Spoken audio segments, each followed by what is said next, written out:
আলু বেগুন দিয়ে চাপা শুটকির ঝাল। তো শুটকি মাছ দেখে নিশ্চয়ই তোমরা নাক সিট করছো।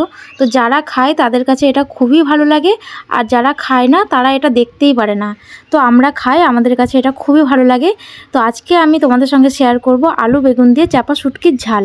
তো হ্যালো এভরিওয়ান, কেমন আছো সবাই? আমার নতুন একটি ভিডিওতে তোমাদের অনেক অনেক ওয়েলকাম।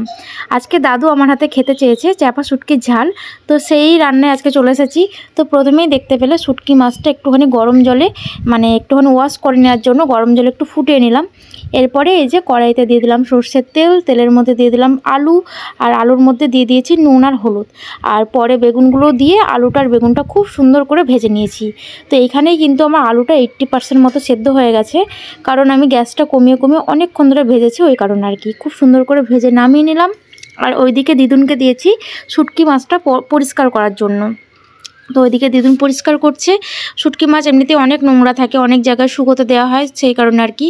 তো খুব সুন্দর করে ওয়াশ করতে হয়, তা নাহলে খাওয়া যায় না, অনেক বালি বালি থাকে। তো ওই যে সুন্দর করে পরিষ্কার করার পরে এরপরে আমি ওই যে তেলের মধ্যে শুটকি মাছটা একটু হালকা করে নেড়ে নেব। খুব বেশি ভাজবো না, তাহলে একদম শক্ত হয়ে যাবে, খাওয়া যাবে না। তো হালকা করে একটু ভেজে নিলাম। এরপরে রান্নার জন্য দিয়ে দিলাম কড়াইতে সাদা তেল। তেলের মধ্যে দিয়ে দিলাম একটুখানি জিরে ফোড়ন, শুকনো লঙ্কা ফোড়ন, তার মধ্যে দিয়ে দেবো থেতো করা রসুন। তো এখানে রসুন পেঁয়াজের পরিমাণটা একটু বেশি লাগবে, তাহলে ভালো লাগবে খেতে। তারপর দিয়ে দিলাম কুচি করে রাখা পেঁয়াজ। এরপরে এই মশলাটাকে খুব সুন্দর করে একটু ভেজে নেব, আর অবশ্যই একটু নুন দিয়ে ভাজবো, তাহলে কি তাড়াতাড়ি একটু ভাজাটা হয়ে যাবে। আর আমি আজকে রান্নাটা বাইরে করছি, ছোট সিলিন্ডারটা বাইরে বার করে। তো রান্নাটা বাইরে করার কারণ একটাই, খুব সুন্দর ভিডিওটা আসে, ওই কারণে। যেহেতু ভিডিওটা করছি ওই কারণে আজকে রান্নাটা বাইরেই করছি। তো এই যে দেখো আমার পেঁয়াজটা খুব সুন্দর করে ভাজা হয়ে গেছে। এর মধ্যে এবার দিয়ে দেবো গুঁড়ো মশলা, যেমন এর মধ্যে ছিল শুকনো লঙ্কার গুঁড়ো, আর দেবো জিরের গুঁড়ো। আর একটুখানি বাটা মশলা দিলে ভালো হতো, একটুখানি রসুন পেঁয়াজ বাটা দিলে ভালো হতো। তো বাটা মশলা আজকে আর দিইনি, আজকে এইটুকু মশলা দিয়েই করেছি, অল্প মশলা দিয়ে আর কি।